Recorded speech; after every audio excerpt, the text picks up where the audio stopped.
That's because no one's talking, Mr. Puka. The meeting hasn't started yet.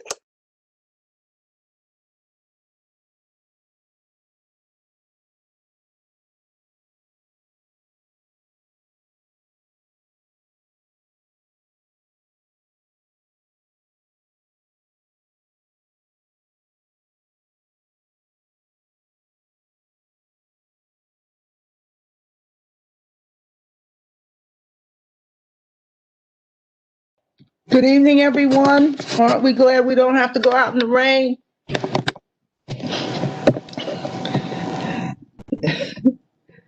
So I'm going Yes, to very happy.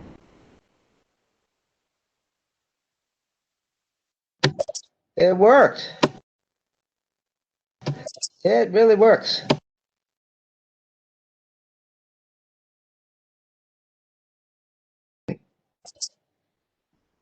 So I hope everyone is feeling well and loving this wonderful fall weather.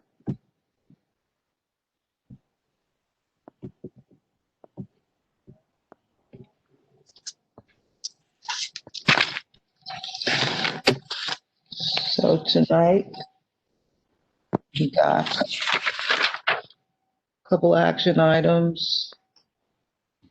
I don't know if we're getting any comments back on the proposed changes to the bylaws.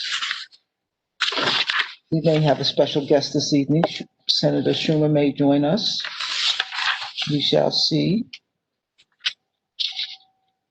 And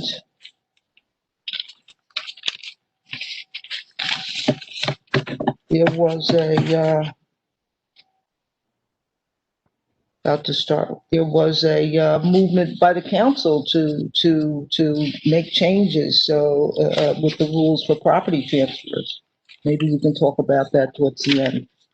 So here we are. District Manager George is with us, I'm sure.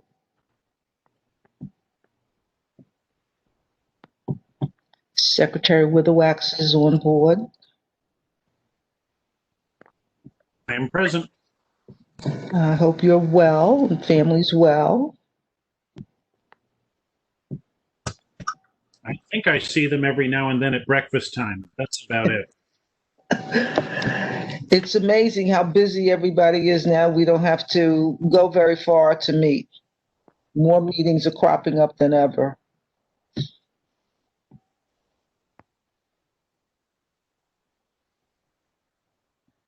This is my video.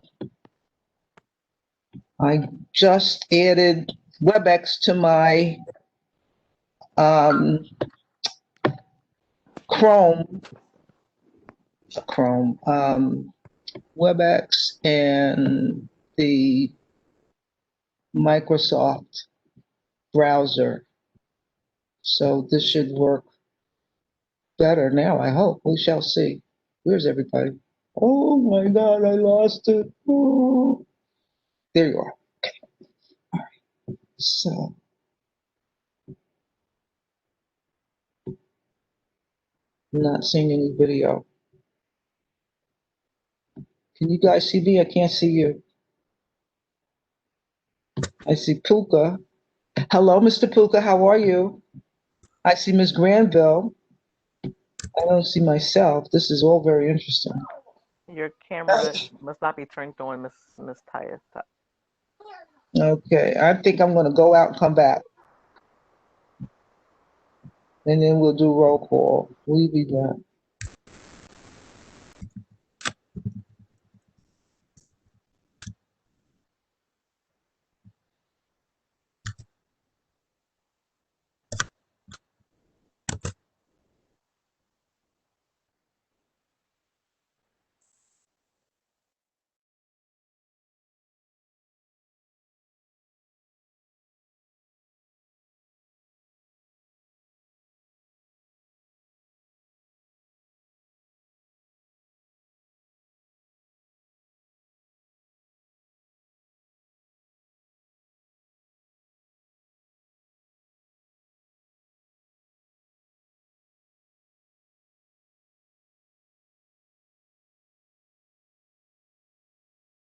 Hello, Mr. Witherwax.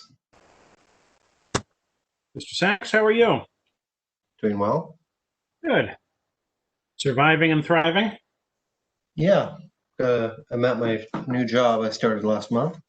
Hey, tell me more. I'm the Director of Finance at Heights and Hills, a Brooklyn-based nonprofit that helps older adults in Brooklyn. That's fantastic. That's you're in the Heights, right? Brooklyn Heights. Our offices are downtown Brooklyn on Willoughby. Willoughby. Okay. That's right. Its origins were in Brooklyn Heights, which is where Heights comes from, but now we service up to 16 neighborhoods in Brooklyn. Well, that's great. No, I know the organization. I've had some elderly clients who've availed themselves of it from time to time. So appreciate what you do. Welcome on to it. Yeah. Putting your graduate work to good use. Yeah, exactly. Working on billing the city right now. I wish we could all do that. Yeah.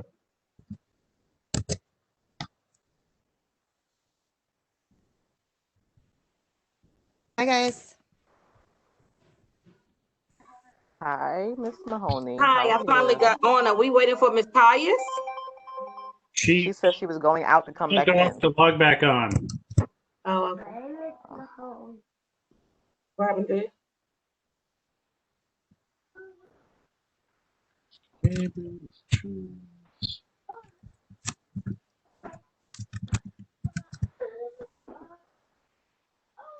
I'm here, but I just had to mute my background. I have 2 kids in the background. Who's that? But I'm here, but I'm just listening. I'm going to mute my background because I have children. That's Miss Gill. Yes. Those real trees in the background behind you? Tamika, it's nice to put a face to your name. No, I changed the background. Yes, see, I've been meaning to call you. Like Mr. Witherwax said earlier, the more that we stay home and in this situation, I find myself I have every virtual meeting installed on all of my devices, my phone, my work computer, my personal computer, on all platforms. I'm about meeting out, as you can tell from the style of my hair. Nobody wants to talk to you, Morgan.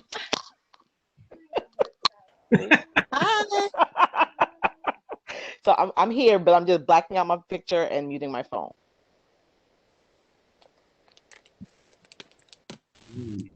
Doing good on progress toward a quorum. Just need a couple more bodies. That's understandable. Thank you. People can still be late even though they're home. Hello, can you hear? This is Julia Boyd. Can you hear me? Yes, Yes, Julia boy, you sound very strong. This Very. is Julia Boyd's granddaughter. I'm Is just this opening up for her, just making sure it's working. okay? I know her voice is definitely different. Okay, so Good evening, Princess. good evening, Ms. Ben James. How are you? I'm fine, thank you. Good evening, everyone. How are you guys doing? Hope you're staying safe. Yes, Miss indeed. George, I like your apartment. That's a virtual background. I know.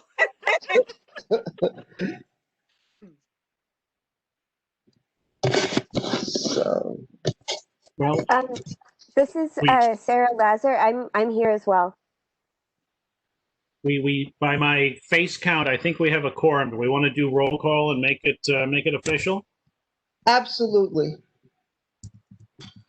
All right. So this is our third or fourth time doing this on WebEx. So you all know I'm going to go in alphabetical order by last name. So try to unmute yourself before I get to you, and remute yourself after I get to you, and we'll get through this swiftly. We only have 3 or 4 action items tonight, including the roll call. So I won't do this too often. Mr. Witherwax, please note that the new discovery on my part is that you can use your space bar to unmute yourself and remute yourself. Among other things. Yeah. Okay. For those of us at a PC or a Mac or a laptop device, the space bar is the mute button. Okay. All right. Kimberly Allison. Here. Linda Andrews. All right. I will say thank you if I've heard your response. Thank you, Mr. Allison. Linda Andrews. Desmond Atkins. Lisa Atkinson. Wayne Bailey. Princess Ben James. Here. Thank you. Julia Boyd.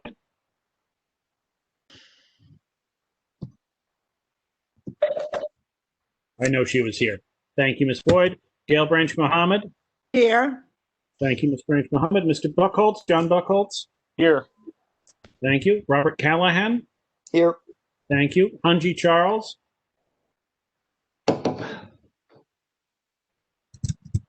He's here somewhere.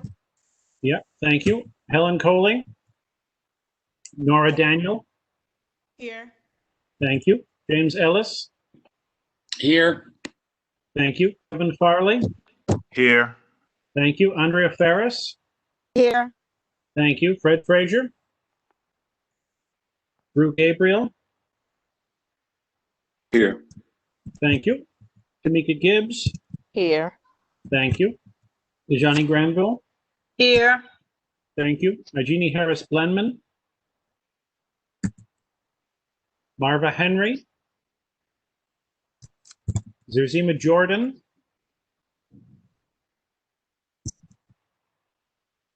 Oh, I saw Miss Jordan. Miss Jordan's here. Thank you. Regina Kinsey. Sarah Lazar. Present. Thank you. Mireille Lemaine. Here. Thank you. Elaine Mahoney. Here. Thank you. Robert Puka. Thank you. Yaya Raji. Adam Sachs. Present. Thank you. Brian Saunders. Meredith Staten. Brian's here. Brian's here. Brian is here. Thank you, Mr. Saunders. Carmisha Superville. Audrey Tate Hall. Mark Thurton. Here. Thank you. Greg Todd. Mr. Todd. Oh, I see him. He's here. Thank you. Ethel Tias. Ms. Tias was here. Thank you. Mr. Viconi. Gib Viconi. Here. Thank you. Eves Villas. Kimberly Watson. Irsa Weatherspoon. Here. Thank you. Robert Witherwax here. Deborah Young. Vilma Zuniga. We have 27 present. We have a quorum. Yay! Could you repeat that number, please? 37. 37. Thank you. 27. 27. Okay. 27. Thank you. Okay, so on tonight's agenda, we have, we're going to go over the October minutes at our next meeting. As far as correspondence goes, you should be getting a notice in the newsletter regarding changes to deed theft programs from City Council. And Ms. George, I'd ask Ms. George to tell us about any additional correspondence that we need to review. Please unmute yourself. Unmute yourself. I said, we don't have any at this time, but Cara Clark from Senate-elect Jabari Bisport has an announcement she wants to make. Thank you so much. I hope everyone can hear me all right. Good evening, everybody. My name is Cara Clark, and I'm the Chief of Staff to the Senator-elect Jabari Brisport, who represents the 25th District, and all of you. So I just wanted to introduce myself and say good evening. The Senator-elect would be here himself to make these announcements, but he has a meeting with some other constituents this evening as well. So I won't take up too much of your time. I just wanted to announce that the Senator-elect's office is hiring, and I wanted to share the job listing with you all for yourselves or to circulate to anyone that you think might be interested. For his constituent service advocates, there are 3 positions that we're looking to hire. So I'll share the job listing in the chat after I speak. And the other thing I want to say is that if they're not interested in full-time positions for the office, but want to volunteer their time, they're more than welcome to do so. What is that? What is that? Whoever has their mic open, please close your mic so that we can hear Ms. Clark. Thank you. Thank you very much. Go ahead, Ms. Thank you. So if anyone is interested in volunteering for the office, they're more than welcome to reach out to us as well. And I'll send an email address in the chat for people that want to reach out to us. And then lastly, I wanted to invite everyone here to a town hall at which the senator-elect will be speaking, along with the Assemblywoman-elect Farrah Sue Front Forrest, about the New York Health Act and how that or statewide healthcare could improve the health of all New Yorkers. So that's all I wanted to say to you all. It's so nice to see all of your faces. And have a wonderful meeting. I'll paste those resources in the chat for you all. Thank you for sharing that. We look forward to getting the vacancy notices so that people can check their education and past work history meets your requirements. So I wanted to know from our fellow board members who are watching the chat if we have other elected officials or representatives in the audience who wish to speak at this moment.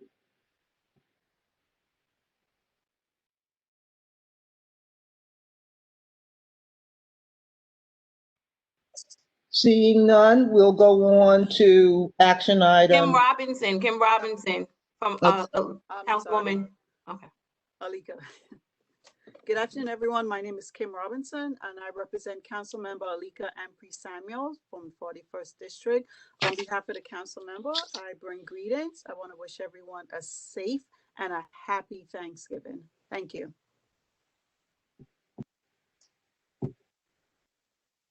Thank you very much, Ms. Robinson. We very much appreciate you attending our board meetings. You keep your finger on the pulse, and a rapid response timing is something we look forward to from the council member's office. It's always been there. Thank you very much.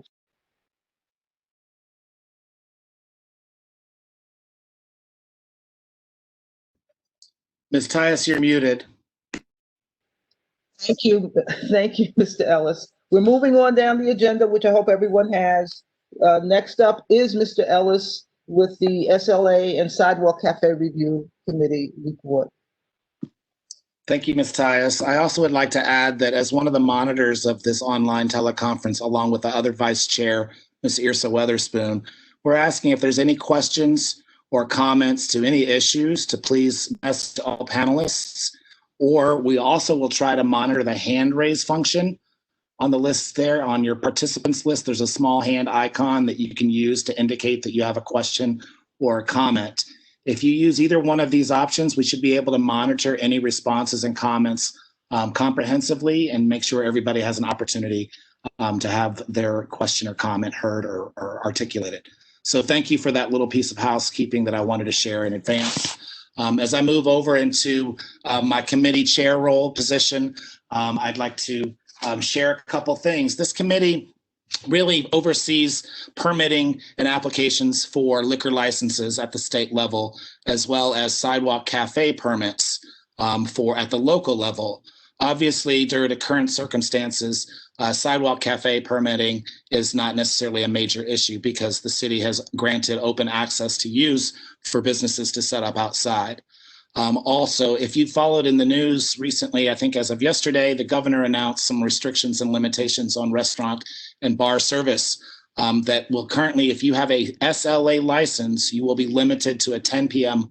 closure starting Friday at 10 p.m. There's other restrictions involved as well for gyms, as well as private gatherings, but more concerned with those licenses in our community board district.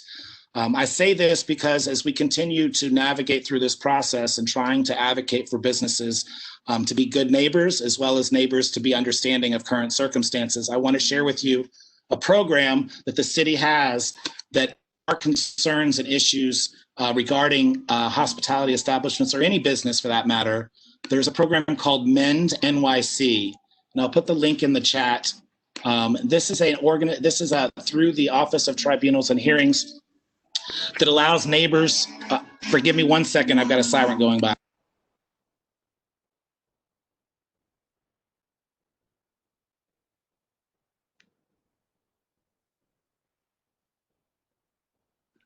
All right, thank you for that, your patience there. So this is an opportunity for neighbors to be able to work with the business through a mediation process rather than sicking regulatory enforcement agencies on their activities. Typically, the business is willing to make some adaptations to their operations if knowing that there's concerns by neighbors and the community at large. So I really do encourage our neighbors and sharing with others to either directly speak with the business before reporting to regulatory enforcement agencies, unless, of course, there's a public health risk or a public safety issue that needs to be addressed immediately, then, of course, please take whatever steps you need to take in that case. But again, the link is in the chat. It's called Mend NYC. It's to help businesses and community members navigate through conflict resolution in a way that may not be punitive and cause the businesses any other regulatory enforcement concerns. So thank you for the opportunity to share that. And now I'll move into our action item that we had from our last meeting. The SLA committee met on Monday, November 2nd via WebEx. The committee entertained one new liquor license application for Trini Girl West Indian Cuisine at 628 Nostrand Avenue for a license to sell beer, wine, and cider. Details of the application include hours of operation 10 a.m. to midnight Sundays, 8 a.m. to 1 a.m. Monday through Saturday. Outside of current COVID activities, indoor seating will be 4 tables with 8 seats and 1 bar area with 8 seats, bringing a maximum patron capacity to 20. There was no outdoor space indicated on this application outside of current allowable COVID opportunities, but all establishments are allowed curbside seating in the parking lane, provided there's neither a bus stop or fire hydrant or other infrastructure.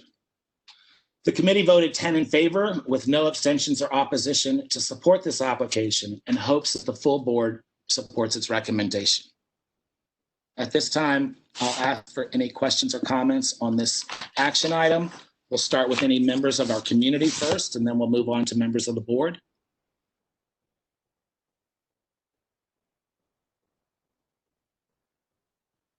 Checking for any raised hands. Ms. Weatherspoon, you can also, I see a raised hand from an Andrea. Would you like to unmute yourself and make a comment?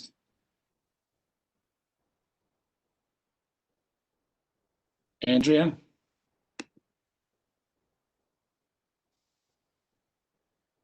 Is that Andrea Ferris? It just says Andrea in the participant list. Is that Ms. Ferris? I don't know. And then I also see Mr. Robert Puka has his hand up. I'm trying to get the hand raised down. All right, Andrea, no problem. My hand is not raised. Okay. Is that Mr. Puka? Yes, so we can clear out those raised hands. I did ask him. Thank you. Okay. Seeing or hearing no questions from any members of the community, are there any questions from the board, community board 8 members? Again, either make a comment in the chat, raise your hand. What's the 4th Street? I believe it's between Pacific and Dean. Thank you. Okay. No, I'm giving just another 5 seconds to review to make sure everybody has a chance to unmute or type a question or to raise their hand. I don't see any. So at this time, I'd ask for a motion from any member of the Community Board 8. I move that we support the committee's recommendation. A motion. Who was that? Tamika. Yourself. Second, the motion was by Tamika Gibbs. Thank you. And the motion was by Sarah Lazar. Wonderful. Just repeat for record, motion made by Sarah Lazar, second by Ms. Tamika Gibbs. Any questions or comments on the motion? Hearing or seeing none, Ms. Tyus? We should call the roll. Thank you. Mr. Witherwax? Thank you, Mr. Ellis. Kiermany Allison. Yes. Thank you, Mr. Ellison. Linda Andrews, Desmond Atkins, Lisa Atkinson, Wayne Bailey, Princess Ben James. Yes. Thank you, Ms. Ben James. Julia Boyd.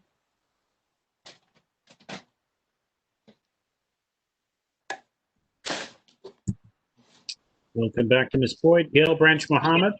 Yes. Thank you, Ms. Branch Mohammed. John Buckholtz. Yes. Thank you, Mr. Buckholtz. Robert Callahan. Yes. Thank you. Hanji Charles. Yes. Thank you. Helen Coley. Nora Daniel. Yes. Thank you. James Ellis. Present, or yes, sorry, wrong vote. They're both true. Thank you. Kevin Farley. Yes. Thank you. Andrea Ferris. Yes. Thank you. Fred Frazier. Rue Gabriel.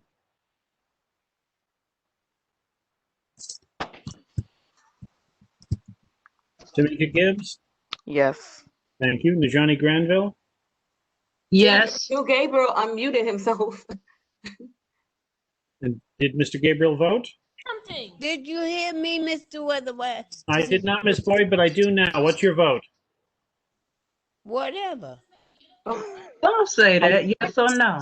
I can do yes or no. I can't do whatever.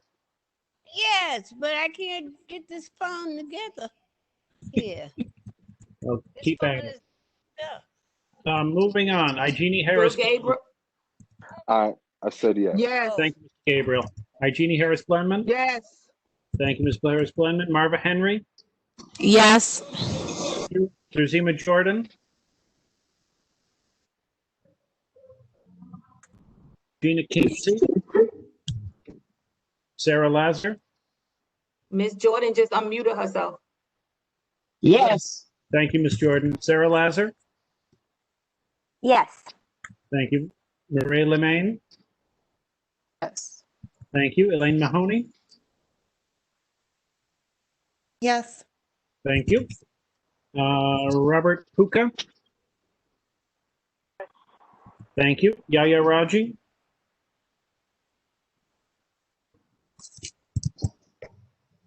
Yes. Thank you. Yes. Thank you. Mr. Sachs, Adam Sachs. Yes. Thank you. Brian Saunders. Yes. Thank you. Meredith Staten. Carmisha Superville. Audrey Tate Hall. Mark Thurton. Yes. Greg Todd. Mr. Todd. I see thumbs up. Ethel Tyus. Yes. Thank you. Gib Piccone. Yes. Thank you. Eves Willis. Kimberly Watson. Yrsa Weatherspoon. Yes. Thank you. Robert Witherwax, yes. Deborah Young. Vilma Zuniga. The motion passes 30 in favor, 3-0. No opposed, no abstentions. Mr. Witherwax, as always. Excuse me. Wait a minute. I'm sorry. I couldn't unmute myself. Oh, she's here. I unmuted myself now. I was trying to unmute myself. I'm sorry when you called my name, but I'm going to abstain because I'm just joining in and I don't even know what we're voting on. I'm sorry. Thank you, Ms. Young. Thank you, Ms. Young. Welcome. I've recorded your extension and your presence. Mr. Ellis? Thank you. Hi, yes. Yes, this is Yrsa. Before you continue, I just want to remind everyone, those who are making and second motions, as you do this, could you just please identify yourself so we won't have to ask? Thank you. Very good point. Thank you, Ms. Weatherspoon. So I thank you all for the support of the committee's efforts. I want to remind everyone that the Community Board 8's SLA and Sidewalk Cafe Committee meets currently via WebEx on the first Mondays of the month, whereby we hear any application and renewals to liquor licenses within the boundaries of Community Board 8. So please join us. And if you're looking for the dates and times, please contact the board office or check the website for details. Thank you very much.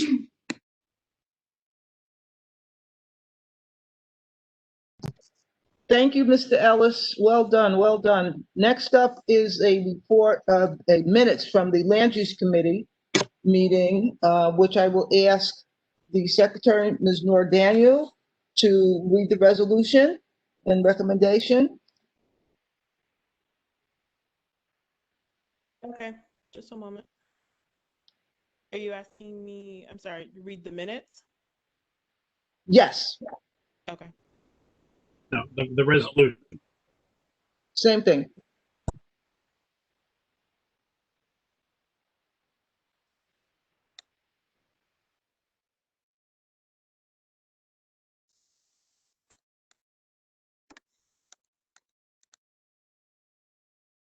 Okay, the action item was a resolution, application LPC 21-00136 for a certificate of appropriateness to legalize facade work and installation of a mailbox in noncompliance with certificate of no effect 16-7468 for 875 St. Mark's Avenue in the Crown Heights North Historic District.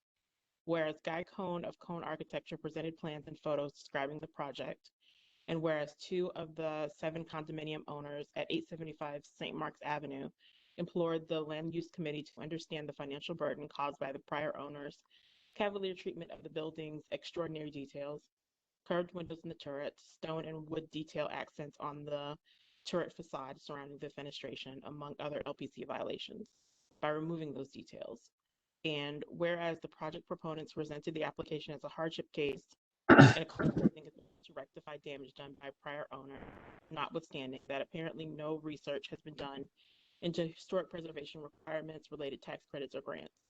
Whereas damage done by the prior owner includes placing a modern multi-unit mailbox in the front areaway, and whereas committee members voiced concerns regarding setting undesirable precedents by supporting supplications from owners requesting forgiveness for out-of-character work done in violation of LPC permits, and whereas based on the work presented, committee member Deborah Young moved the committee to withhold support for legalizing inappropriate facade work, with a second by Sarah Laser.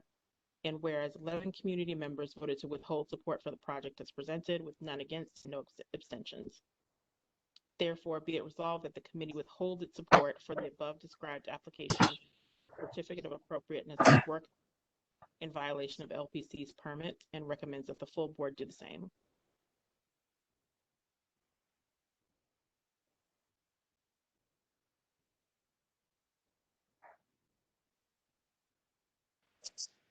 Okay, Mr. Cohen, we can hear you coughing. You have your hand up now. You would like to say something before we put this to the full board? Yes, yes, I would if I could, please. Yes. Okay. 3 minutes. Thank you very much. I appreciate the opportunity to speak in front of the full community board.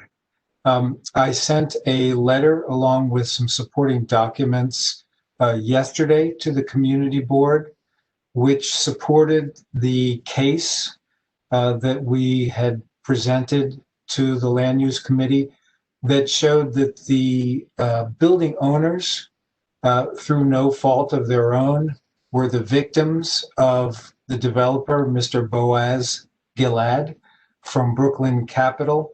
That was information that we did not have at the time of the Land Use Committee meeting. We were somewhat taken aback by the reaction that the Land Use Committee had towards the owners of the building.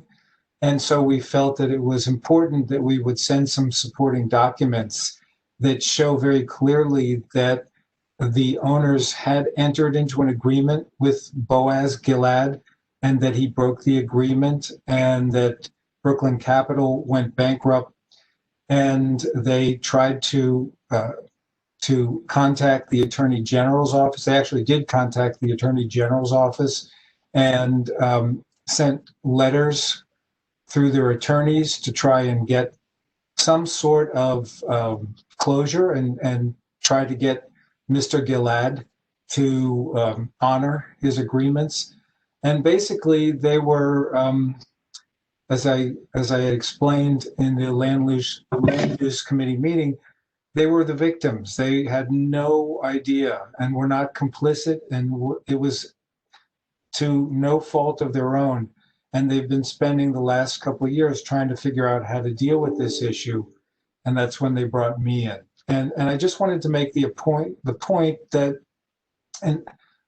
these are average, everyday people. They're teachers, they're artists, they are just like everybody else in the community, and that they are victims here. And that's why I wanted to express my concern that the community board, at least at the land use meeting, felt that they might be somehow at fault or complicit, and that I just wanted to reiterate, and that's why I sent that documentation to Ms. Tyus. I sent it yesterday because I just obtained it yesterday. So that's why I'd like to just make the point that they're trying to work with the community board. They want to work within the community.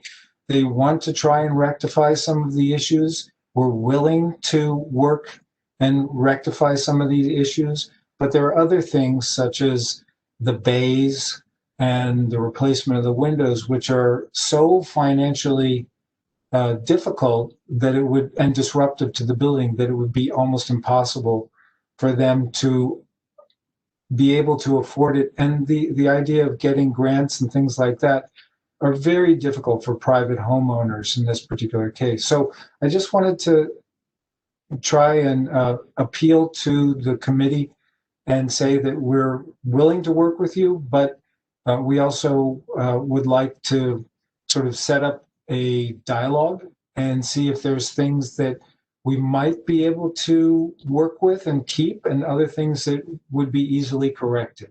And so that's what I wanted to say. Well, it's been more than 3 minutes, Mr. Cohn, and I personally feel that the presentation that was made to the Land Use Committee was not as in-depth as it should have been, but I want to hear from 1 or 2 committee members, and then I would like to ask you if you would be willing to put off your LPC hearing that's coming up on the 17th and do some more work on what can be done to save the wonderful details on your building, and come back to the Land Use Committee in December or January. So I want to hear from a couple of members of the Land Use Committee or the full board. Board members, is there anyone who would like to speak to this issue? Ms. Tyus? Yes. Who's speaking? I have my hand up. Deborah Young. Okay. Thank you. Thank you. Okay. Ms. Tyus, I'm glad that you made that suggestion. Mr. Cohen, I did read the documents you sent. The only comment that I have in terms of that is that I did not, because I made the motion and it was not against the owners. I understood very clearly that they were the victims. So whatever comments that I might have made and the discussions that I heard were not targeted at the owners. It was about the legalization of the proposal in a historic district. That's what was on the table. But as I thought about it from the Land Use Committee meeting and upon reviewing the documents that you submitted yesterday, I wanted to see if we could come up with a way that could be a win-win for everyone. Clearly, I don't support legalizing the project as presented. So for me, I would support if you would go back to the drawing board and come back to the land use committee for further discussion and see where we might be able to meet so it's a win-win for everyone. We just cannot just blanketly approve things that don't fit into the historic district. We've worked too hard to maintain our properties and to maintain the historic district. So we're very cautious when things like this is presented to us. So again, I think it's a win-win for everybody if we could come back to the table. That's all I have to say. Thank you. Thank you, I Ms. have a Young. question. Ms. Weatherspoon, who's next?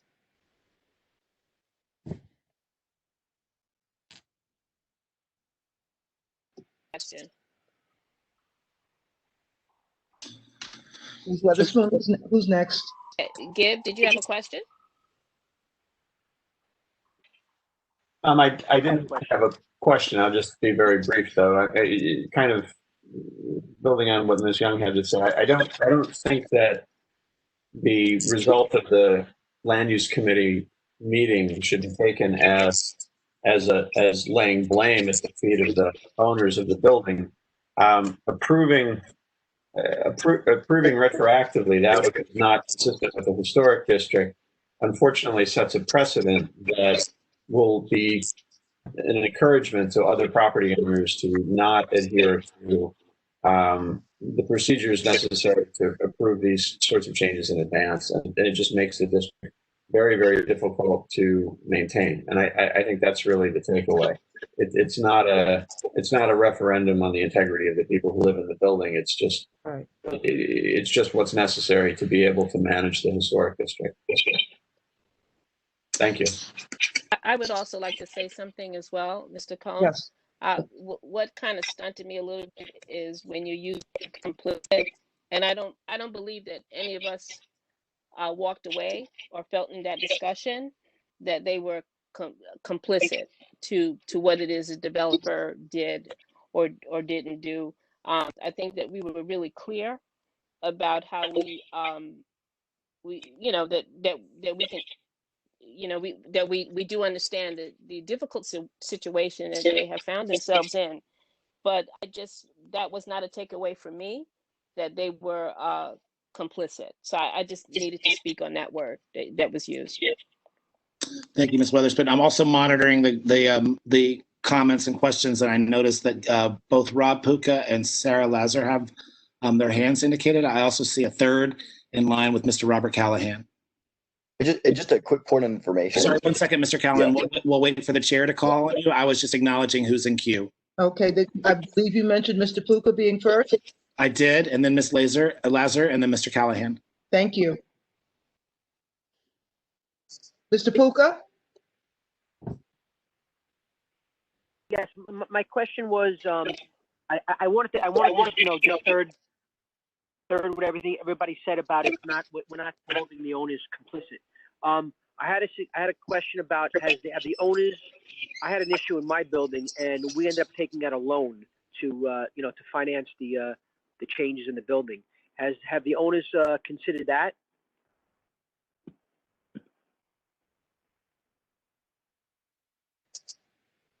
I'll have to answer for Mr. Cohn. The presentation, as I mentioned earlier, and as we heard this evening, is devoid of any numbers or any details on the financing.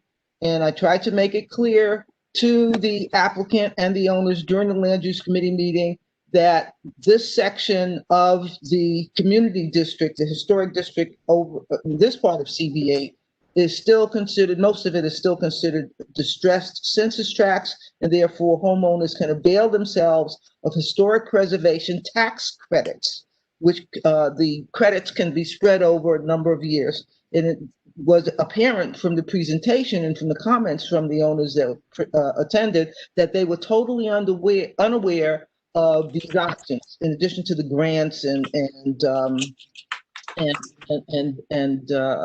as a source of funding to restore the building properly to what its former glory was. So they're not aware of it. I hope that as time goes by, they may take advantage of these programs that are only available in certain areas of historic districts throughout New York. I'm sorry, who's next? Miss Lazar and then Mr. Callahan. Thank you. I'm overall in agreement with everything that has been said so far. I guess I'm feeling like the way that Mr. Cohen has presented this is to set up a sort of tug of war between the owners of the building and the land use committee, and I don't feel that that was the case. I don't feel that that's what was communicated at the meeting, and the owners of that building are not the victims of the historic districting rules, et cetera. They were victimized by the developer who took off without fulfilling their duty to, and also after having damaged the cultural patrimony or the artistic or the architectural patrimony of the neighborhood. So the solution isn't necessarily to just give it a blanket pass just because these particular owners didn't know what they were doing. And I would encourage the owners and their advocates to work with the very knowledgeable head of the land use committee, to work with CHNA to discuss all of the options for restoring the building to as close to its original condition as possible, which I just personally, I don't think is possible in having a vote tonight and trying to follow the calendar that you had imagined prior to this. I don't foresee that as being possible. So thank you. Thank you, Ms. Lazar. Mr. Callahan, and then I have one of the property owners who's indicated that they'd like to speak. So Mr. Callahan, please. Yes, just a brief point of information, Ms. Tyus. The documents that Mr. Cohen is referencing, I actually can't locate in the forums. I'd love to have a chance to review those documents before we take any sort of action. So I don't mean to put anything off. I think that the action that's being proposed is appropriate to give us time to review the documents, but just wanted to know if I had misplaced those or if they just hadn't been distributed. I don't believe they were distributed to the land use committee, but I have to ask Ms. George or Ms. Neal to confirm that. They were not. They were not. Just the people that he emailed. No, they were not. So now we have the applicant here. We're not going to revisit what was done in land use committee. Okay, we don't do that. What we can do tonight is to take a motion from the floor on how to proceed. The applicant, if we decide to support the applicant in looking at making changes to the project proposal, the applicant would have to agree to withdraw from the scheduled hearing that they currently have with LPC. So those are avenues that we can take. And at this point, I have to ask the committee, the board for a motion on this. Madam Chair, I think I indicated that we have one of the property owners that asked to speak. Okay. Thank you. Yes, thank you, Mr. Ellis. I want to be clear, we don't want to revisit the work that was done in the land use committee. I would argue, Madam Chair, that a response on behalf of one of the property owners to many of the members' comments would be a fair and equitable opportunity for them to respond to what was said by other members. I understand your position clearly, and we did have Mr. Cohen make their case to them. This was this is one of the condo owners. I understand that. They have a representative. I'm fine. I just wanted to be clear as to the fact that there's someone that was wanting to speak, and then Mr.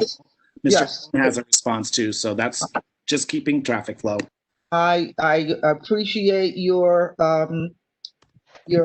support for the homeowners there, and they had the first opportunity to speak. And thank you. If I can be clear, I wasn't trying to express support for the homeowners. I was expressing their opportunity for them to speak. Okay, thank you. All right, so I'm asking now for a motion from a board member on the recommendation from the Land Use Committee. I'd like to make a motion that we hear from the homeowner.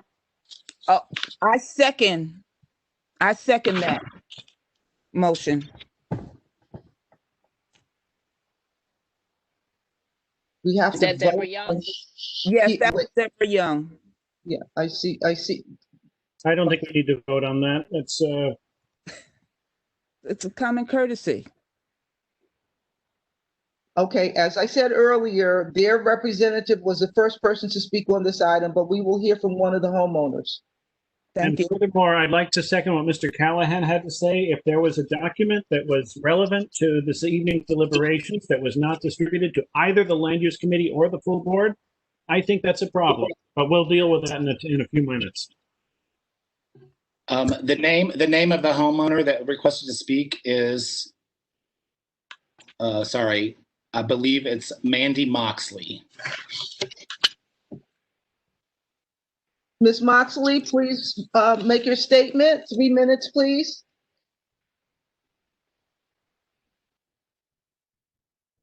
If Ms. Moxley is calling in, she has to press *6 to unmute herself. *6 to unmute yourself on your cell phone.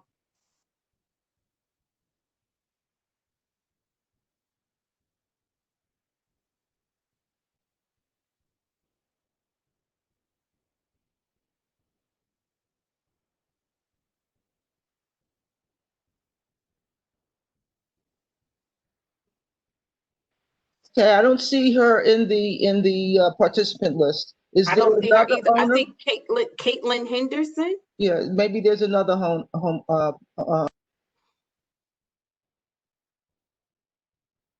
Caitlin Henderson.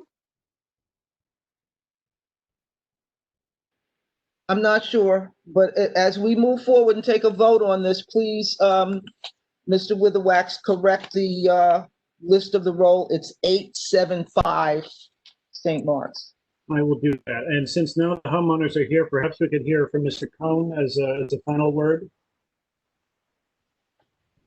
That would be good. Thank you. That would be good. Again, 3 minutes. Thank you very much. I won't take 3 minutes.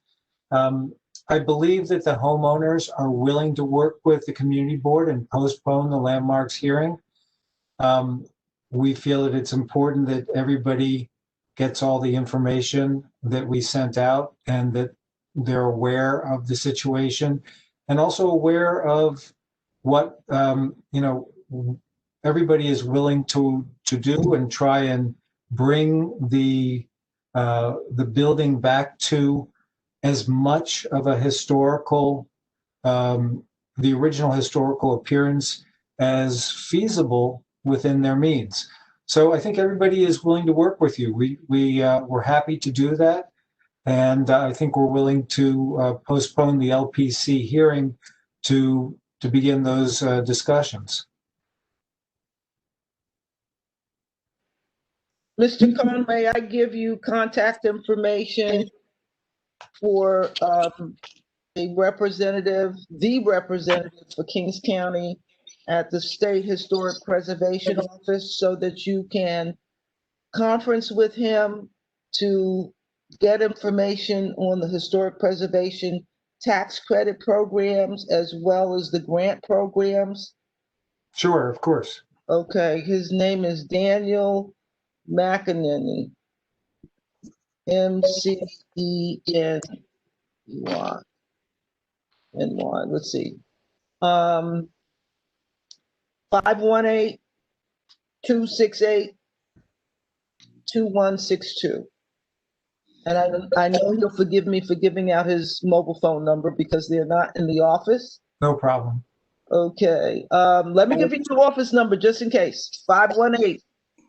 518-421-4000. Got it. Okay, so, and they have a very deep and carefully presented website, New York State Historic Preservation Office, SHPO.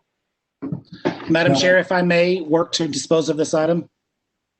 As I said earlier, before it was proposed that we hear from 2 or 4 other people, I'd I know like, what I said. I'm prepared to dispose this and make a motion to send this back to committee for review Okay. with the understanding that the applicant is withdrawing or canceling its hearing date at LPC. okay, I second that, Irsa.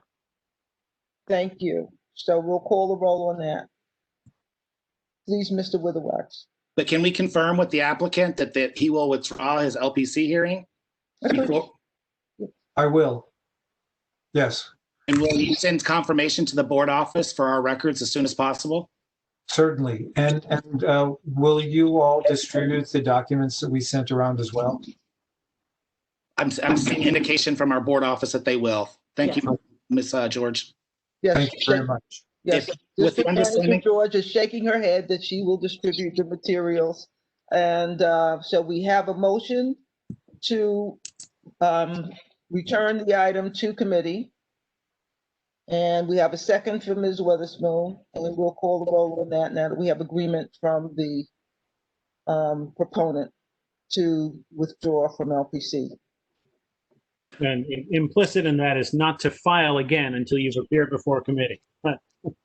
We'll I don't know how to do this, so excuse me if I'm being disruptive, but how I think it's going to be important for not only us, but for the applicants to know what they need to come back to the table with. And I'm not so sure about how we do that with them. I mean, there were some issues with what was being proposed, but I think in all fairness, for them to come back not knowing not being clear what our concerns are about what their proposed plan are is just us possibly revisiting where we were before. I agree with you. I agree with you 100%, Ms. Young. And what I would ask that they come back with is a plan to restore the things that LTC has asked them to restore per the violations that were issued, the violations that were issued. So that would require a cost analysis and visitations from contractors that would give them quotations for the work to be done that would meet LPC's requirements for restoration to a status pre-removal of the curved windows and the slate or stonework on the turreted, rounded turret, and the doors being placed back with the glass in the front, and all of the things that LPC cited them for. That is the standard that they would have to meet. And they need to cost that out and figure out how they divide those costs amongst themselves and plan for the tax credit. That's what these tax credit programs are for, to reduce that financial pinch when you want to do the type of detailed work that's involved in these 100-year-old buildings. Is not just slapping up some concrete and plasterboard the way they do now. So that's what I would expect. To meet the violations and cure them in the spirit of the recommendations from LPC. Is that what you're looking for, Ms. Young? Yeah, I would ask Mr. Cohen to say whether he understands clearly what we would be looking for. And as long as he understands what he needs to come back with. Okay. I just wanted to add that the motion that I made was just to send back to committee. I think the conversation of what the applicant needs to do in that committee meeting is a discussion that can be had with the committee chair and potentially other interested parties in advance of the next meeting. Okay. I said, but in efforts to dispose of this item on tonight's meeting, and taking the sentiment that I've heard from many of our members as well as other conversations, the motion was just to move it back to committee for additional review before making a decision on this. That's right. Thank you, Mr. Ellis and Ms. Weatherspoon. I believe we all agree with you, and what Ms. Young is trying to do is to make all of that activity truly fruitful and focused and productive at the end, because between now and the time they come back to committee, they'll be working, and Ms. Young's recommendation was to give them the proper target to work toward.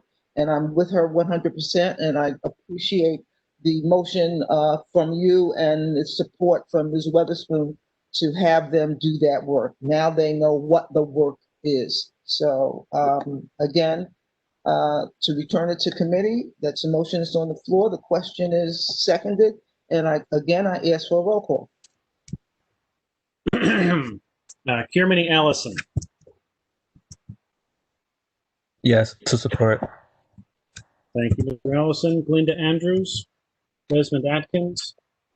Lisa Atkinson. Wayne Bailey.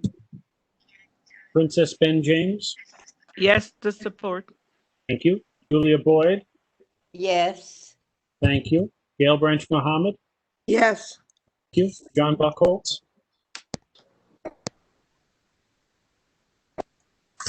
Yes. Thank you. Mr. Callahan, Robert Callahan. Aye. Thank you. Hanji Charles. Yes. Thank you. Helen Coley. Noah Daniel. James Ellis. Yes. Yes. Ms. Daniel. Yes. Thank you. Kevin Farley. Yes. Thank you. Andrea Ferris. Thank you. Drew Gabriel. Yes. Thank you. Tamika Gibbs. Yes. Thank you. Najani Granville.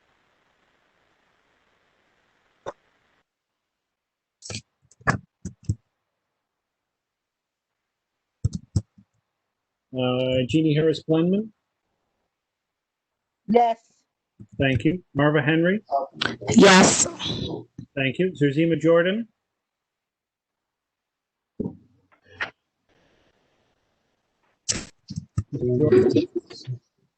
Thank you. Ms. Kinsey, Regina Kinsey. Sarah Lazar. Yes. Thank you. Murray Lemaine. Nilette Mahoney. Yes. Thank you. Robert Puka. Yes. Thank you. Yaya Raji. Yes. Thank you. Adam Sachs. Abstain. Thank you. Brian Saunders. Yes. Thank you. Meredith Staten. Parmesia Superville. Audrey Tate Hall. Mark Thurton. Thank you. Greg Todd. Yes. Thank you. Ethel Tias. Yes. Thank you. Gib Viconi. Yes. Thank you. Eves Willis. Kimberly Watson. Irsa Weatherspoon. Yes. Thank you. Robert Witherwax, yes. Deborah Young. Yes. The motion passes, 28 in favor, 1 abstention.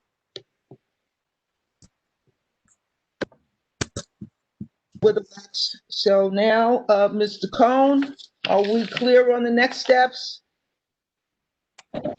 Yes, I am, and we'll begin putting together some information and package that we can start discussing with you. Okay, would you please send us a copy of the board on the email that you sent to LPC requesting a postponement? Certainly, absolutely. Thank you very much. Thank you. Okay, you're welcome. Next item up on our agenda for this evening, I don't think that we've had an opportunity to hear from any other elected representatives in the audience. Ms. George? Good night, everyone. This is Karen Chambers. I represent the Brooklyn District Attorney's Office. I bring you greetings. Tonight I just want everybody to know that we are working remotely from home. Only 25% of the staff goes into the office. So if you have any issues or concerns, I'm here still working, helping. My phone number is 718-250-4877. And please reach out to me if you have any issues or concerns. Thank you so much. Thank you. Are there other elected reps in the audience who wish to speak now? If not, we'll go on to. We have our new district leader from the 43rd Assembly District. He's on. Oh, okay. Where is he? Edu? Hello? Hello. Hello, can everyone hear me? Yes. Hi, how are you? Good evening, everyone. Madam Chair, Executive Board, and the rest of the Committee Board 8 members at large. My name is Edu Hermlin, and I am the new male district leader and New York State Committeeman for the 43rd Assembly District. I have 20 years of experience working in government and in education, and I look forward to working with all of you in ensuring that we can move this community together. I am also an active member of Kappa Alpha Psi Fraternity Incorporated, and we do a lot of social community activities throughout Brooklyn and Queens. And we're looking to partner up with Committee Board 8 to do some community outreach. Once again, my name is Edu Hermlin. I am the new male district leader and New York State Committeeman of the 43rd Assembly District. Thank you for joining us. Thank you, Madam. Indiana Love. Hello? Hello. I was about to say, Mr. Hermelin, thank you for joining us. We look forward to working very closely with you to make life better for everyone who lives in this district. Thank you very much. So who do we have up next? Ms. Weatherspoon, Mr. Ellis? A representative from Senator Myrie's office. What is his name? Godfrey? Is Godfrey still here? Godfrey, yes.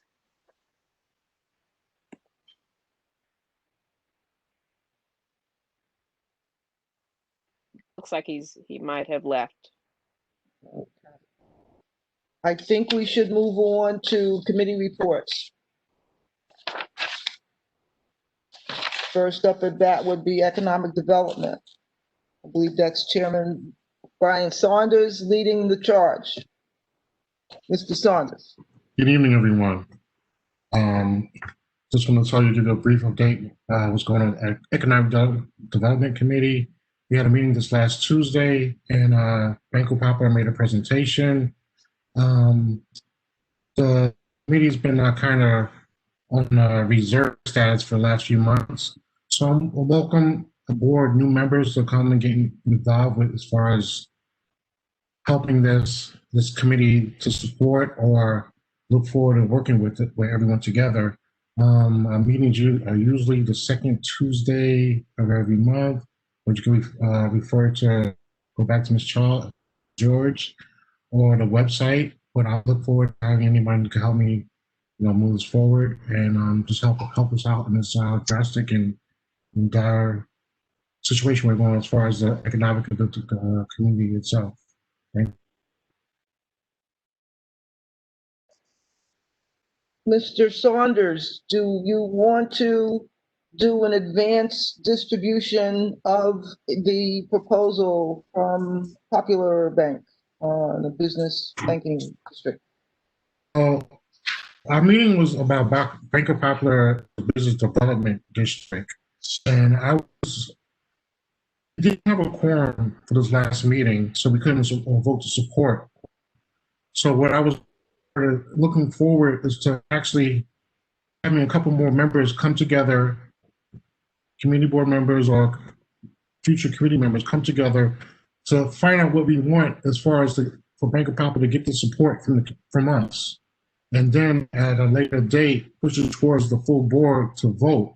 But at the present moment, I don't think that we have enough as far as like the needs of the community to push it forward at this present moment. So that's why I need members, individuals to come aboard and to help me to find out what our needs in this community before we can support and put it to the full board. So I'd like to have at least one more meeting before this is like presented to the full board.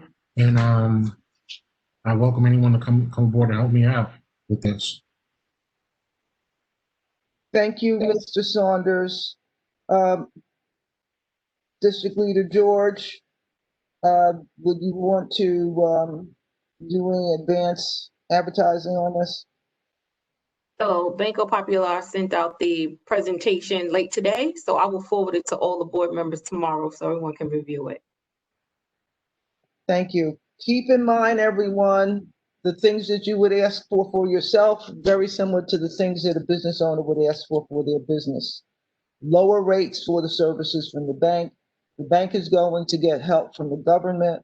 Take a look at what they put in writing and be prepared to join Mr. Saunders at his next meeting, the date which he can announce, and bring your asks to Popular so it's a good handshake. They get something and we get something. Mr. Saunders, when is your next meeting date?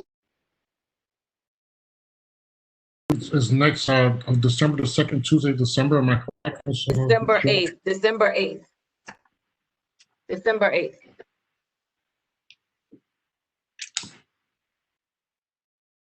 So that's good. That'll be on the calendar, and Mr. Saunders will share the information, hopefully in advance, and make sure you bring the things that you would want for yourself or for your business to that discussion. Well, I got the information later this evening. I pass it on, and hopefully everyone on this call can get the information by tomorrow, and we can move forward that way. Thank you. The next committee report would be from Youth and Education and Youth.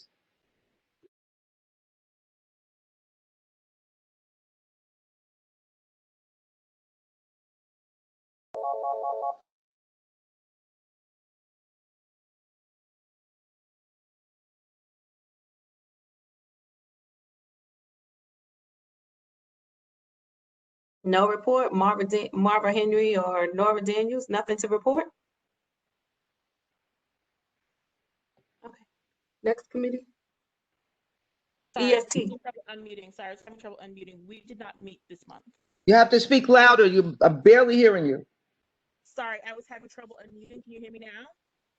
Very faintly. Turn up your speaker. The Youth and Education Committee did not meet this month. Okay. No meeting. Okay. And your next meeting is when? December 1st at 7:15 p.m. Okay. Okay, thank you very much. So next would be EST.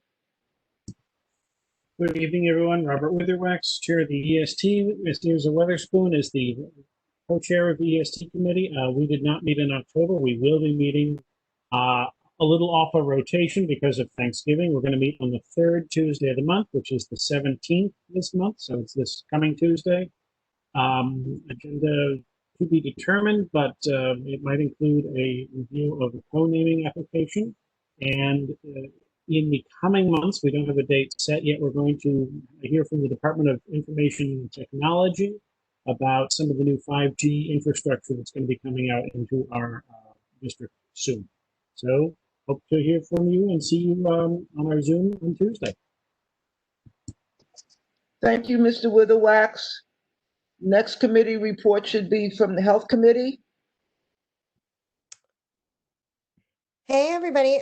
So we are getting restarted as the Health Committee. Next week will be our first meeting. It'll be Thursday, the 19th from 6 to 7.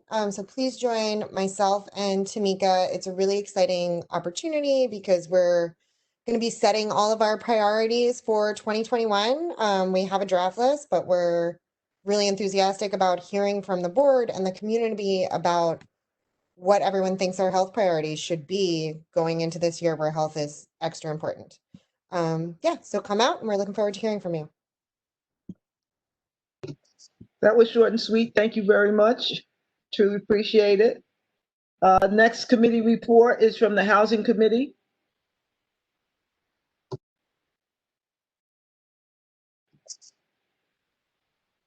That would be Ms. Granville, I believe. Ms. Granville stepped away. She'll be back in 5 minutes. So can we come back to her? I think we should. We'll move on to the Parks Committee.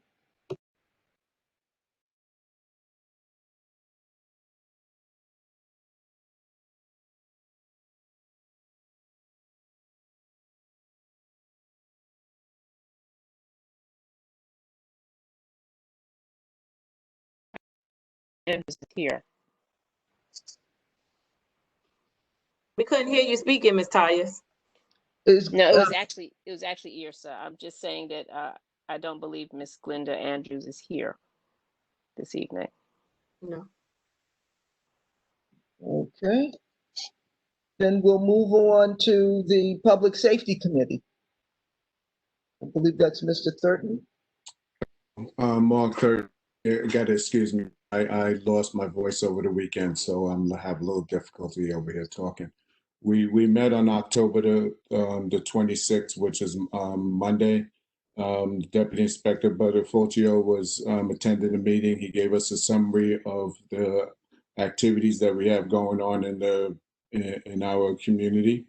We had an increase, unfortunately, in shooting incidents and victims in the 77th precinct. We also touched on the scooter concerns that we have all over the place, that they're riding on the sidewalks. Unfortunately, with the 77th precinct and the police as a whole, if a scooter is stationary, they could address the concern with the scooter. But if they're rolling or if they're riding away fast or running through lights, the police departments will not chase them for safety reasons for the pedestrians and for the other citizens. What else we have going on? Oh, we had a big change. Deputy Inspector Pierre Louise, who's been serving the 77th precinct for about 20 years, he's moved on. He's moved on to One Police Plaza. His last day was yesterday, and he started his new position today. So all the best to him over there. Our next meeting will be on Monday, November the 23rd. We hope to have a presentation being done by a representative from Neighbors in Action from the SOS. So he's going to give his standpoints of what they're trying to do to reduce the crime and the violence in the area without the police intervention. So if you guys can participate on that, that will be on November the 23rd. That's on Monday, and we'll send out the invites for that. That's about it for public safety. Thank you. Thank you. That's very encouraging to hear. Very, very encouraging. Just hope it's done cautiously. The next committee report will be from seniors. I believe that's Ms. Mohammed. Good evening, everyone. This is Gail Mohammed, Chair of the Senior Committee. The Senior Committee met in November, and we usually do a wellness check, and it's a challenge with meeting with the seniors because we used to have on-site meetings, but because of COVID-19, we've been doing everything by telephone conference, and many of our seniors do not have computers or cell phones to be able to participate by cell phone or by computer.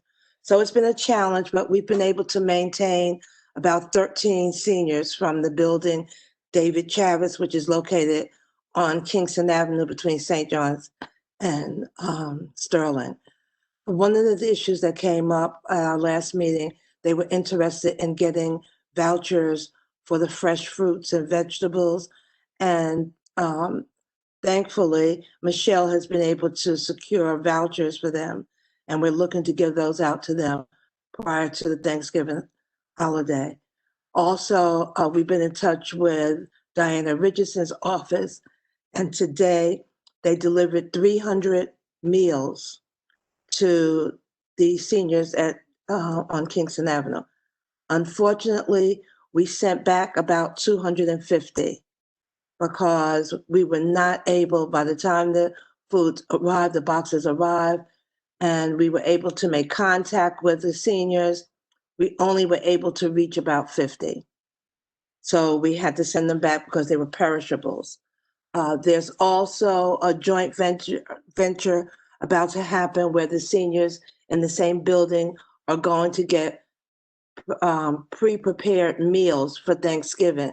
One of the businesses on Nostrand Avenue, Sweet Brooklyn, they're donating 150 meals to the seniors on Kingston Avenue. Our next meeting is scheduled for December 2nd, and we send out notices and people can call in for the meeting. I think that's it. That is such fantastic news. You are racking them up. Gold star. Yeah, talk to my back about it.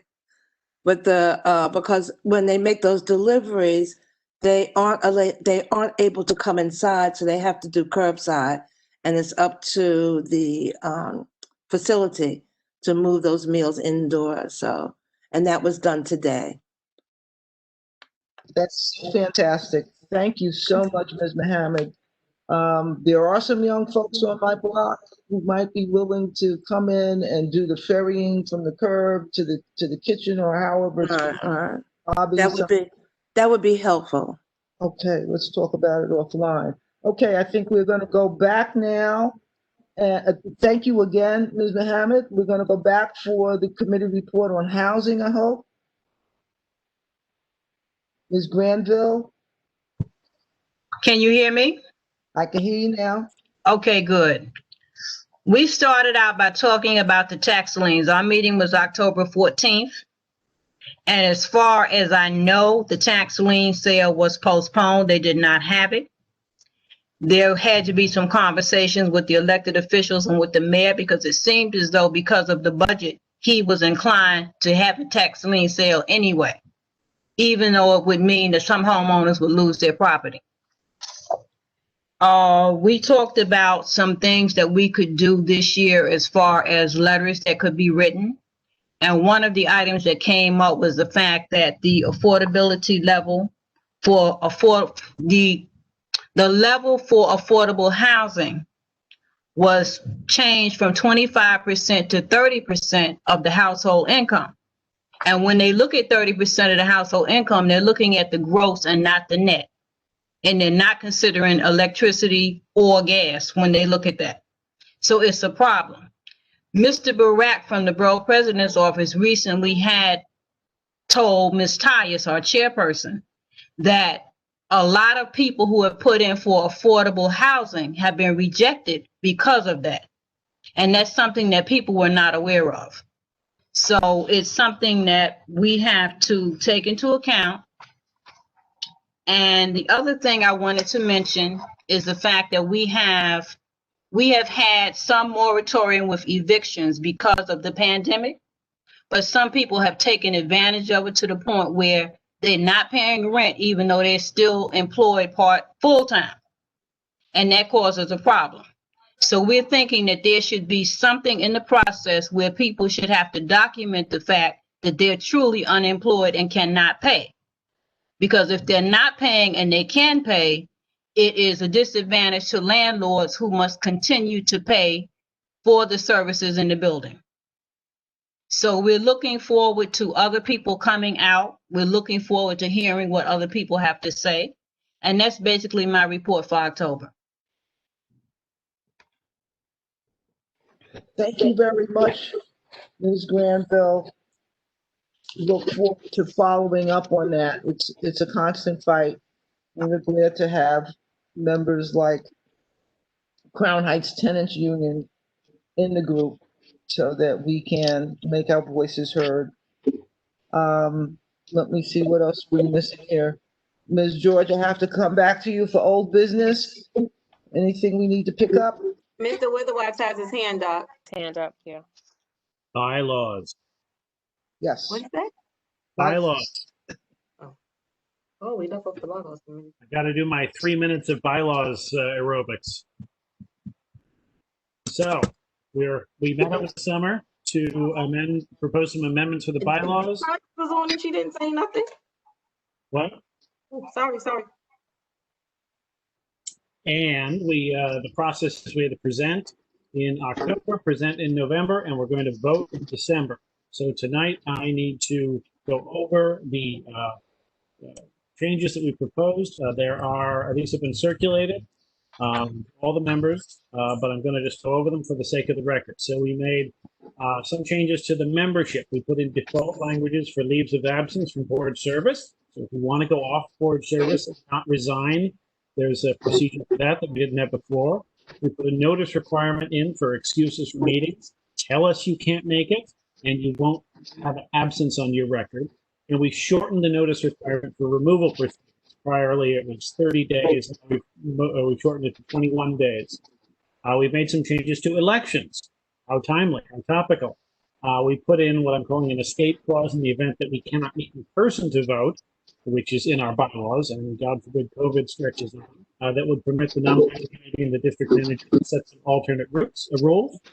And if we have a vacancy in a seat of an officer, currently we have to have an election for that, but we've changed the rules to say that the chair should be able to appoint with the approval of the other officers to fill that seat a little more efficient, a little less voting. We made some changes to the officer rules. The chair is a non-voting member of all committees. The chair of the board is a non-voting member of all committees. We established the emeritus category, saying that a retiring board chair who served 2 or more terms may bear the designation for the next board year. And we put in some more specific definitions for the duties of our other officers, the vice chairs, the secretary, and the sergeant of arms. We propose a few changes for our committees. We propose that the vice chairs of each committee should be chosen by the board chair in consultation with that committee's chair. Previously, it was just by the board chair. We have proposed that committees have to meet at least 4 times. Right now, the language is quarterly, which is a little muddy. 4 times in the board year.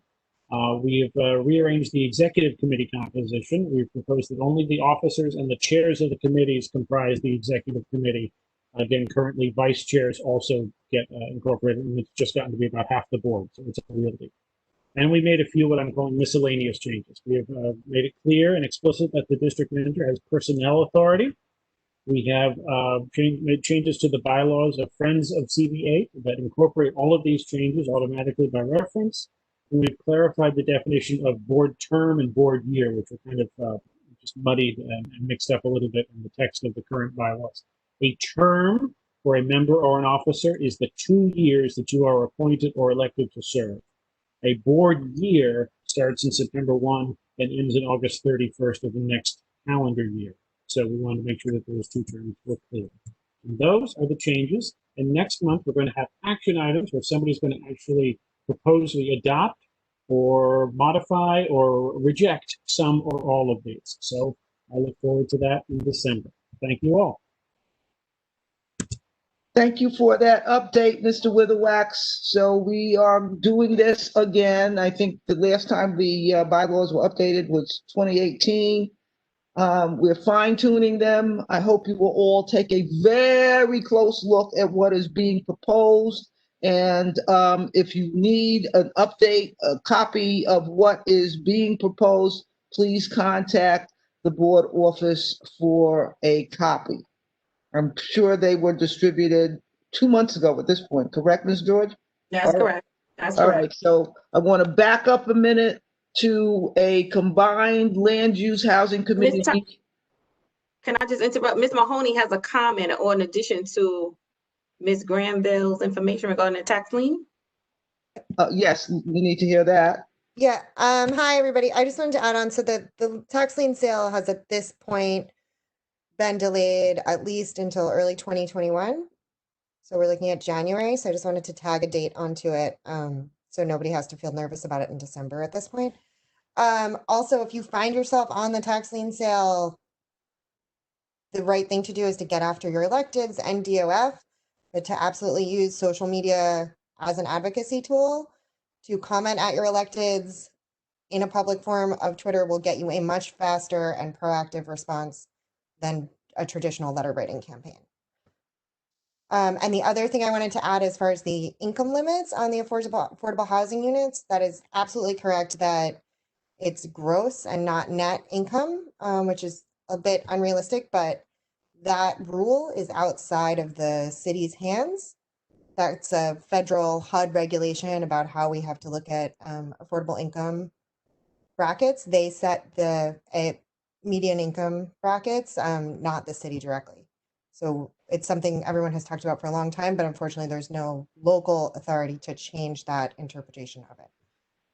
Thank you, Ms. Mahoney. I am not a fan of suffering in silence, and our elected officials don't know what we need unless we tell them. So we need to tell them that they should make these decisions on a hyperlocal basis. It should be done on a district level. The lines are going to be drawn again in 2021. Stay awake, folks, because we will become roadkill if we don't keep our eyes on what's going on here. So thank you for those reminders and your opinions. I hope you'll bring them forward to the committees that handle them.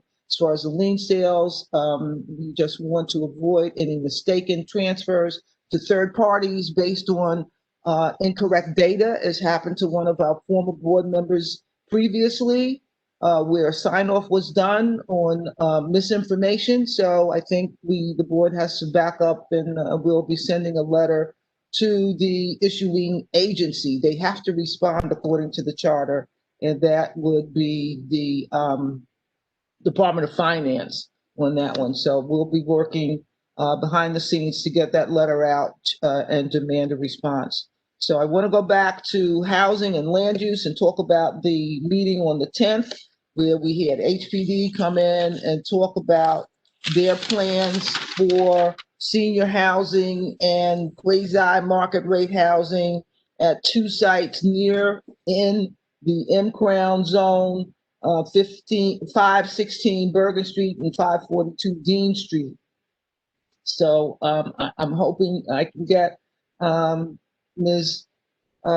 Granville to come back and speak about that. Ms. Granville, you want to take it?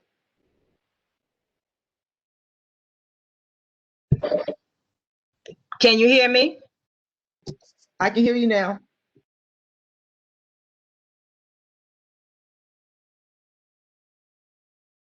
To hear the opinions of the community who are not board members.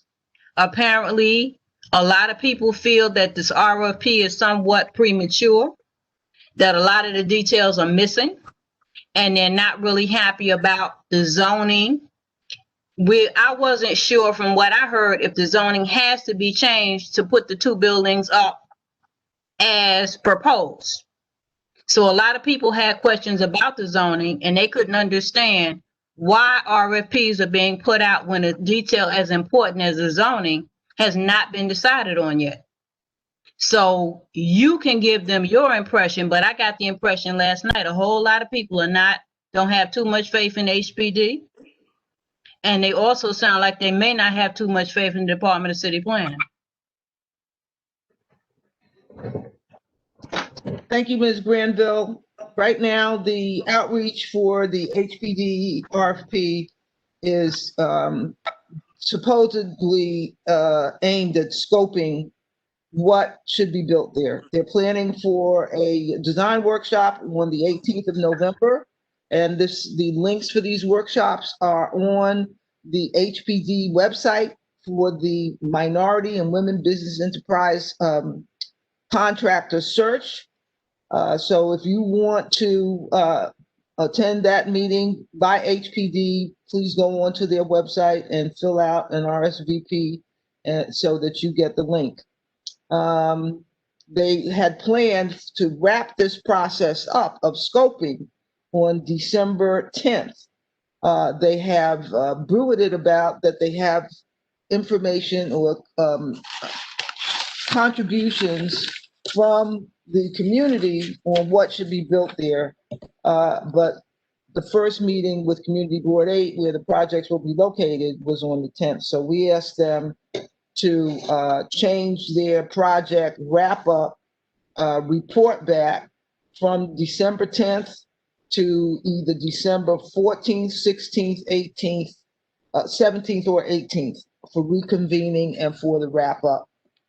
We haven't gotten a confirmation back from them yet, but the survey deadline for them on their website for that project is the 27th of November. So you want to take a look at that. We had asked them to send us a brief presentation that they made, but I believe that is also on their website. So we should be taking a close look at that. They're planning for the market rate site to subsidize the senior housing site, and they're looking to build between 80 and 100 housing units on those two sites. So the contract award could be split between different contractors. We're not sure what's going to happen, but we want to work with HPD to help them make well-informed decisions, since this is going to be in our community district. So that's one thing we're going to continue to look at. Now, so that brings us pretty much up to date on old business. I'm sorry, is there new business we need to cover? Ms. Tyus? Yes. This is Kathy. I'm sorry, I asked if I a comment in the chat. So if you can recognize me or not. Yes, but I'm recognizing you. Go thank ahead. you very much. Thank you very much. And thank you to Ms. Granville for acknowledging that she was hearing from members of the community who are in the northern part of Prospect Heights, where the two sites are located. And I think one of the important things to also stress, as you did, Ms. Tyus, in requesting an RFP when zoning has not even, there's been no zoning announced to the community. And what some people were making the point that if you're requesting an RFP, the zoning will be baked into any proposal. And we're being asked to comment on things that we don't have all of the information. And what we really feel strongly as Andrew Sommer, I think Alex Sommer and Winston Van Engel, in talking about the entire M-Crown project, is that city planning needs to be holistic. And this is not in any way, as far as many residents of North Prospect Heights are concerned, a holistic review and proposal. And we want to make sure everyone knows that we support senior housing in our neighborhood. But without information and without good planning, I think that's what we're asking for. We're asking for further discussion, for this conversation not to be happening so fast on the DCP side, to already be having a design meeting without information. And you just said something, Ms. Tyus, you mentioned a market rate site.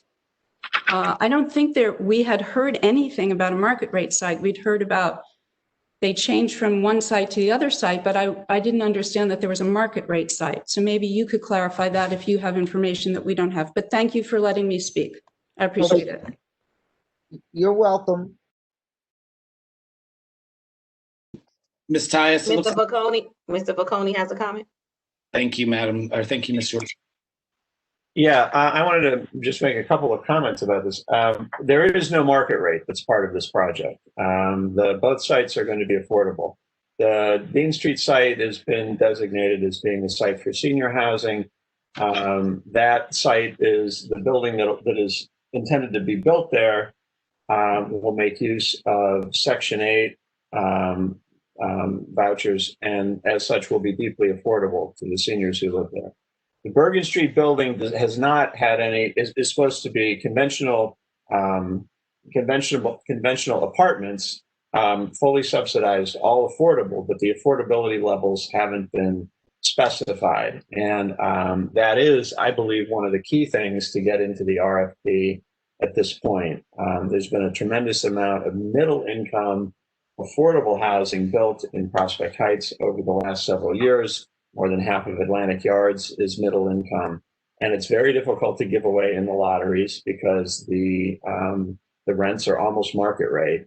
And as these properties are city-owned land and they represent the lowest land cost you can possibly have for affordable development, in my view, there's no excuse not to make the Bergen Street building deeply affordable along the lines of what's called for in the city's extremely low and low income affordability programs. I share the concerns about the zoning analysis. I think it's not possible for HPD to release the RFP without saying something more about the zoning that they've said so far. HPD on their website does say that they're looking for an upzoning to R7A. That presents a practical issue for any bidder, because if they're only talking about those two sites that are targeted for development, for rezoning, there's a requirement when R7A is next to R7B that there's a 25-foot transition zone between those two. R6B. R6B, there's a 25-foot transition requirement where they're limited to 65 feet maximum height, as opposed to 95 feet that's possible in R7A. In short, there's no way for a bidder must know if they're going to be subject to that zoning envelope before they can propose development there. So there's no way that can't be specified as a function of the RFP. So if HPD is planning on those sites alone being upzoned, they need to tell the bidders that, because it will significantly limit the floor area they can develop. If they're planning for a bigger area, then I think they need to explain what that area is and how it's going to fit together, because in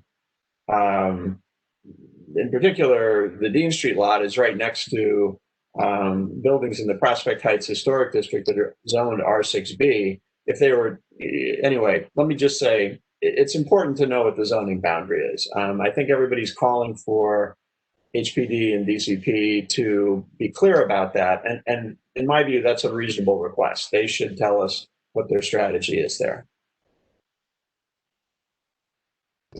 Thank you, Mr. Vacconi. I'm struggling with the difference between 150% affordable and market rate, but that's another discussion. Well, there's, I'm just. What does that mean, though? I don't understand. We could discuss it offline, okay? From what I heard, they were planning a wrap-up. They, meaning HPD, was planning a wrap-up on December 10th.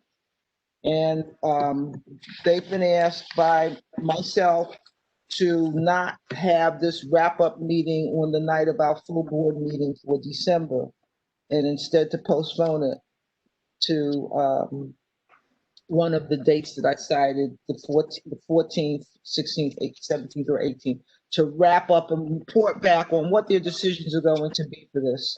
So somewhere in there, we will also be meeting with city planning.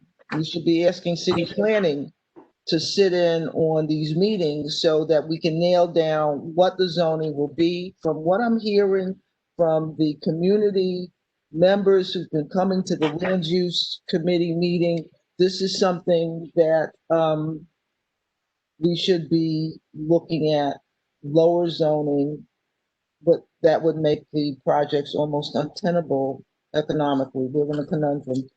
So yeah, I think that, I mean, if I might, I think that they should also explain what other zoning districts have been considered and whether other potential zoning would have been financially viable for development.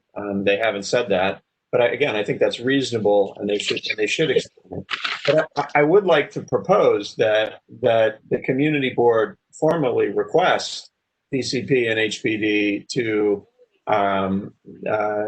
share what the zoning boundary will be for this that's associated with this RFP. Because it goes directly, they must know. What I'm saying is, I hope that this is clear, they must know what it is for the bidders to propose. They can't not know this.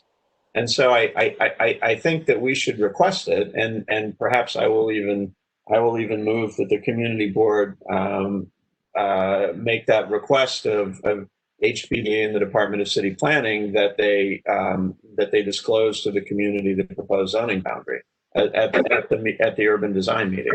And we tried to get them, Gib, thank you very much. We tried to ask them that question at the meeting the other night, and they were not answering that question when we tried to ask them that directly. So I appreciate you bringing that up tonight, Gib. Gib, if you make a motion, I will second it gladly. We're trying to speak in turn, please. Please acknowledge the process by either raising your hand or putting a comment in the chat. Okay, we have a nascent motion from Mr. Vicconi.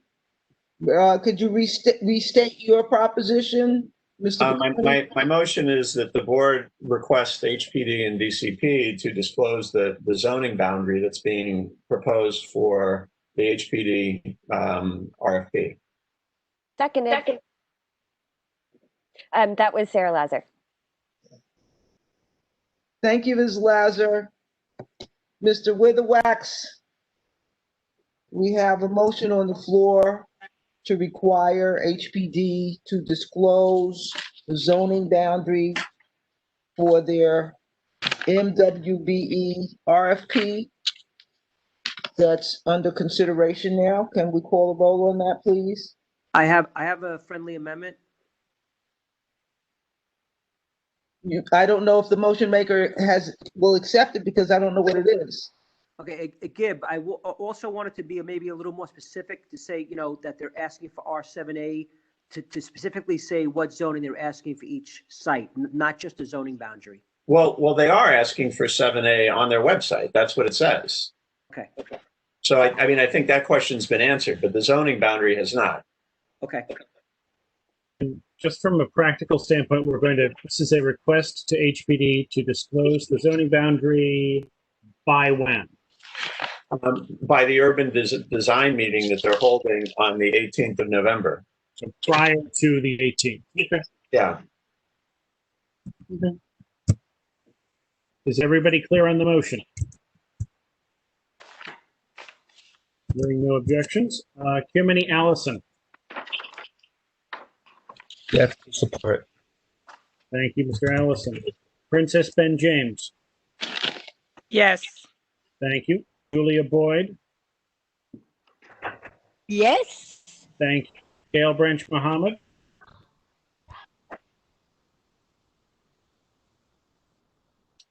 John Buckholz. Wait a minute, back up. I think she's still on the line. Ms. Muhammad, are you with us? No, okay. All right, Mr. Buckholz. Mr. Callahan. Hey, little boy. Yes. Hey, little boy.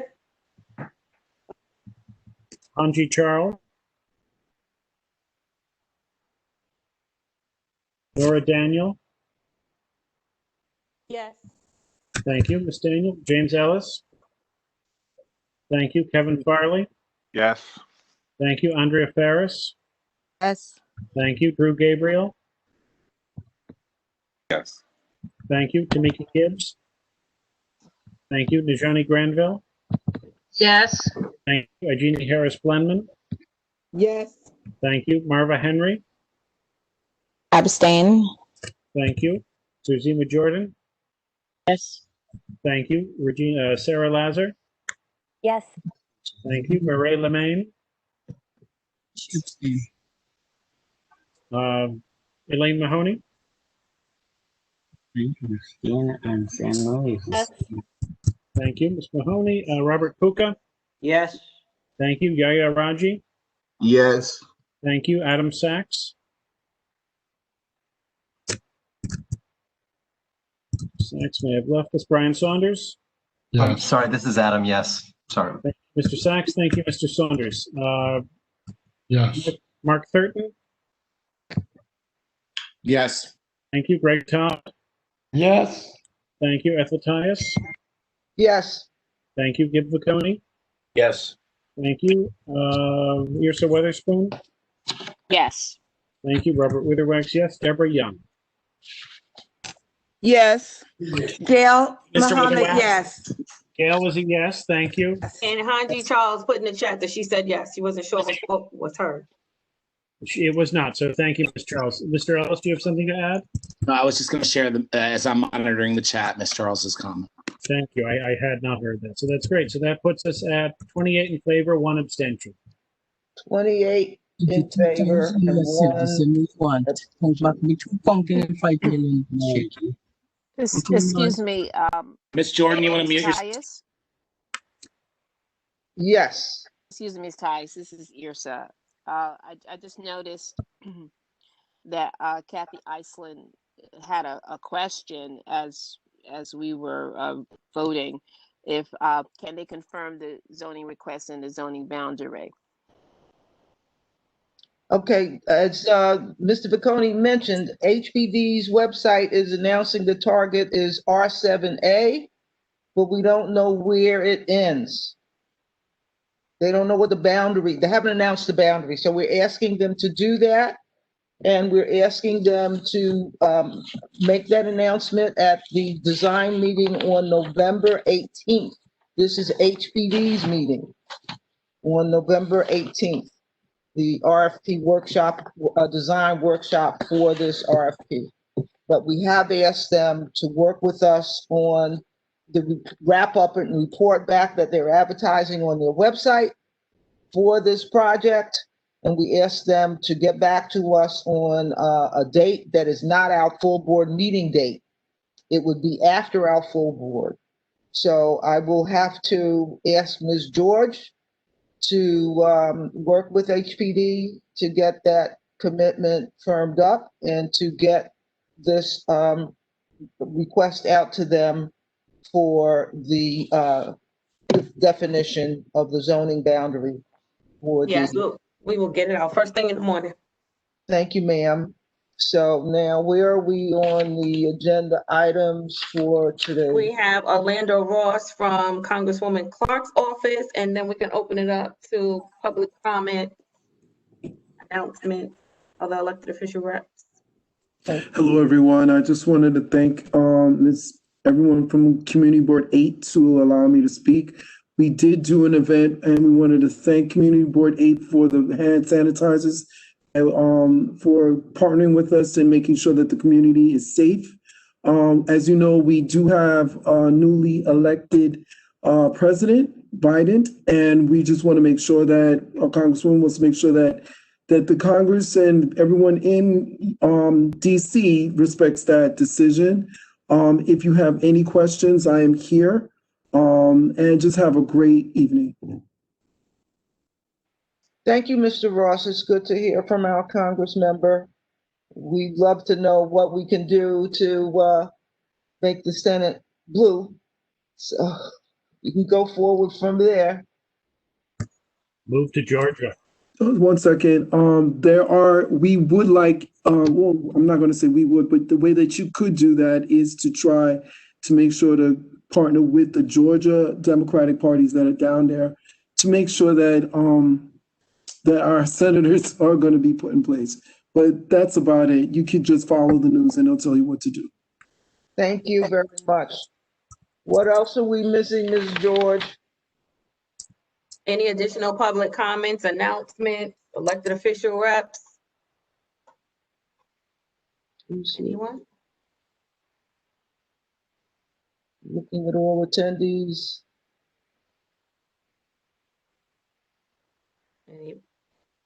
Nope. Okay, so. Hello. Yes. Who's Hi, this speaking? is Tamika Gibbs. I'm sorry. I was, of Okay. course, I was trying to find the what's the name button, the unmute button. I just wanted to extend the invitation, just to. I'm sorry, I'm in the middle of a bunch of stuff. The Imperial Bikers, located on the corner of St. Mark's and Franklin, will be doing our annual Feeding the Hungry. We have also been too closed since March, but this is something that a lot of our shelter and our regular community members come in and enjoy.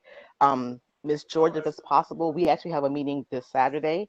If it's possible, I can send a flyer to you. I think it's actually it's in December, but I don't think we have a meeting before we actually feed the hungry, because we feed them for Christmas, because everybody feeds them for Thanksgiving and nobody feeds them for Christmas. So just look out for our annual Feeding the Hungry. We also have a couple of things in the works, but again, we're still trying to work around our parameters in COVID time. So look forward to that, and everybody have a happy holiday. Thank you, Ms. Gibbs. Who else? Ms. Weatherspoon, Ms. Ellis? I have no indications in the chat or by any raised hands. Okay. I just want to go back for a minute to the the motion to have HPD disclose the zoning boundaries, that is by November 18th, not on November 18th, but by their design meeting, which should be prior to the November 18th design workshop. Okay, what else are we missing? That's it. We've covered everything. So unless there's anything else, then I ask for a motion to close the meeting. Motion to close. I second it. Second. Thank you all for coming, and hope to see you at the land use meeting on December 3rd. We'll follow up, and prior to that, we have the RFP online with HPD on the 18th. What other dates should we be reminding people of? Happy Thanksgiving to all. That is it. That's true. Thank you. All right. So good night, all. Thank you all for coming. Good night, everybody.